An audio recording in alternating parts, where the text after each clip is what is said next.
जी हाँ भाई साहब, टुगेदर होकर में आपका स्वागत है। चलो शुरू करते हैं। जिंदगी की दूसरी पारी।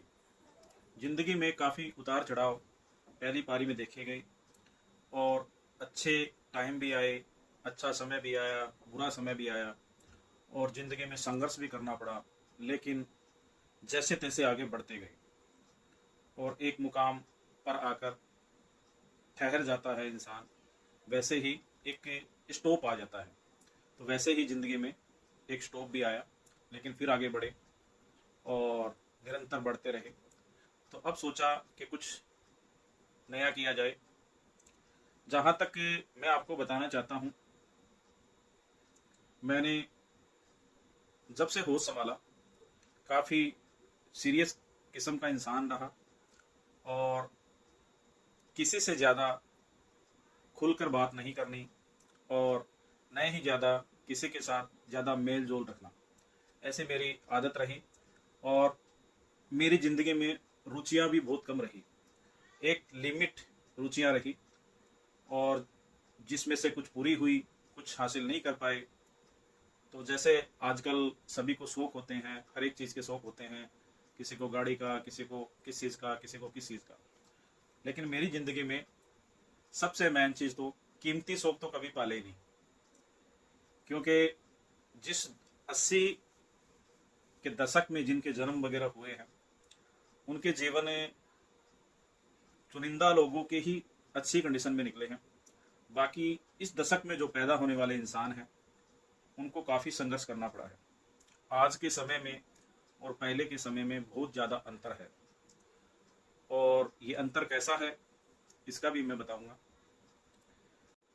मैंने संस्कृत महाविद्यालय से पढ़ाई की, राजस्थान में सीकर डिस्ट्रिक्ट जो लगता था, वहाँ से मैंने पढ़ाई की और प्रवेशिका तक की। प्रवेशिका संस्कृत के अंदर 10वीं क्लास को बोलते हैं। जब 8वीं क्लास में थे, तब एक मैंने शौक पाला था साइकिल का। लेकिन वो साइकिल मुझे नहीं मिल पाई और पिताजी से जब कहा तो उन्होंने मेरे को एक ही बात कही, बेटा आप इस क्लास को पास करोगे तो आपको साइकिल ले देंगे। और आजकल तो बच्चे घर के पास में गाड़ियाँ आ जाती हैं और बच्चों को लेके चली जाती हैं, लेकिन हम अपने घर से करीबन 1.5 से 2 किलोमीटर हम जाते थे पढ़ने के लिए। तो हमारा एक शौक भी रहता था कि साइकिल में जाएं, सीखें। लेकिन वो साइकिल नहीं मिली। बाद में हमने पास कर ली, दूसरी 9th में आ गए। तो फिर पिताजी को कहा तो पिताजी ने कहा कि नहीं, आप 9th पास करो, उसके बाद में आपको साइकिल लेके देंगे। 9th भी पास की। फिर पिताजी से इस बारे में बात की। उन्होंने एक ही बात कही कि आप 10th पास करो और ये बोर्ड का एग्ज़ाम होता है, तो इसके बाद में आपको साइकिल लेके देंगे। लेकिन 10th क्लास पास कर ली। उसके बाद में कुछ ऐसे समय आया कि हमारे कुछ पारिवारिक लोग बॉम्बे रहते थे, तो वहाँ पे उनके साथ जाने का समय आया। इससे पहले का मैं आपको वाकया बताता हूँ। मेरे पिताजी फॉरेन में भी रहते थे और एक टाइम था जब यूएई के अंदर रहते थे, लेकिन बाद में उनका ट्रांसफ़र हो गया था सऊदी अरब। और वहाँ पर कुछ ऐसी लड़ाई झगड़े चल गए। सद्दाम हुसैन जो थे, उनका काफ़ी देशों के साथ में झगड़ा हुआ। तो उस टाइम पर टेलीफोन वगैरह तो होते नहीं थे, चिट्ठी वगैरह चलती थी। तो चिट्ठियाँ भी लेट आती थी। हमें जब चिट्ठी मिली तो हमारे घर वालों ने कहा कि हमें कमाई वगैरह नहीं चाहिए, आप इधर आ जाओ। और पिताजी ने फिर उधर से रिज़ाइन मार के इंडिया आ गए।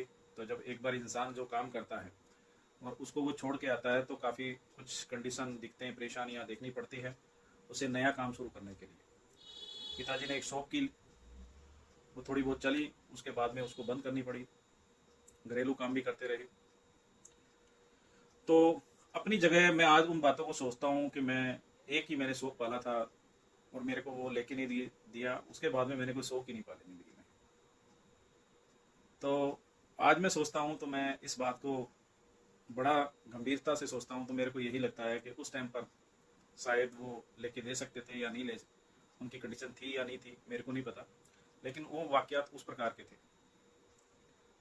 और बाद में कहते हैं मैंने 96-97 के अंदर प्रवेशिका पूरी कंप्लीट कर ली। पारिवारिक लोग बम्बई रहते थे तो बम्बई में चला गया। वहाँ पर मैंने डायमंड का काम करना शुरू किया, और डायमंड का काम हीरे जो जवाहरातों में लगते हैं वह बनाने मैंने शुरू किए। वहाँ पे कारखाने के अंदर पहले सीखा, फिर करने लग गया। 2-3 साल में करने लग गया। उसके बाद में फिर काफ़ी उधर से कहते हैं मंदी वगैरह आ गई, उसकी वजह से आना पड़ा। आने के बाद में फिर कहते हैं जो पोजीशन उस टाइप की आ गई कि क्या करें, तो फिर एक डिसीजन लिया कि नहीं, हमने खुद का कुछ काम करना है। तो मैंने सेल्स मार्केट के अंदर अपनी किस्मत आजमाने की कोशिश की, और कुछ हद तक कामयाबी भी हासिल हुई। बाद में कुछ घरेलू परिस्थितियों की वजह से भी मेरे को वो चीज़ से निकलना पड़ा, और फिर मैं अदर स्टेट में आ गया। यहाँ पर भी काफ़ी संघर्ष करने पड़े, स्टोन वगैरह के भी काम किए, काफ़ी जगह भी कहते हैं कि जाना पड़ा, और यूएई भी गया, दुबई भी गया। वहाँ पर भी काफ़ी टाइम, काफ़ी समय गुजारा, और काफ़ी हार्ड वर्क किया, और जैसे तैसे चलते चलते अभी तक इस पोजीशन में पहुँच गए।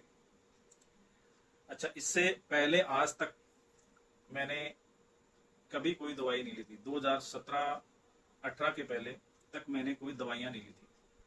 सेहत के मामले में बिल्कुल मैं स्ट्रॉन्ग रहता था, और कभी भी कोई दवाई की किसी की जरूरत ही नहीं पड़ी, यानी मैंने कोई टेबलेट भी नहीं खाई। 17-18 के बाद में मेरे को जो शुगर वगैरह ने जकड़ लिया, और उसके बाद में ज़्यादा हार्ड वर्क करना, ज़्यादा किसी चीज़ पे टेंशन लेना, इन चीज़ों के बारे में काफ़ी सोच विचार करने पर मैं इजी काम करने लग गया, जिसमें ज़्यादा हार्ड वर्क ना करना पड़े, जिसमें ज़्यादा टेंशन ना रहे।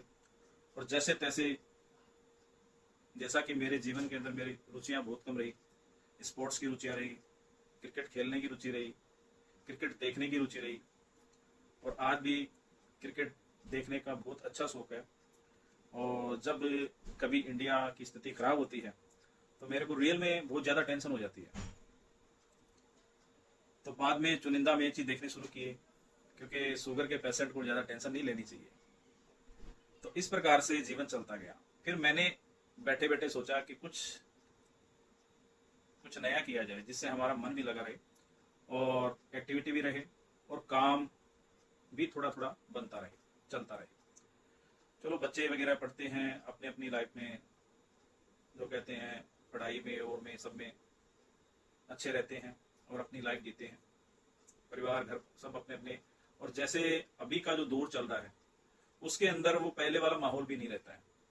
क्योंकि अगर आप अपने घर में भी देखोगे, तो अगर एक रूम के अंदर 5 लोग बैठे हैं, तो रहेंगे तो वो साथ में, लेकिन अलग अलग मोबाइल चला के बैठेंगे, और किसी को किसी से बात करने की जरूरत भी नहीं महसूस होगी।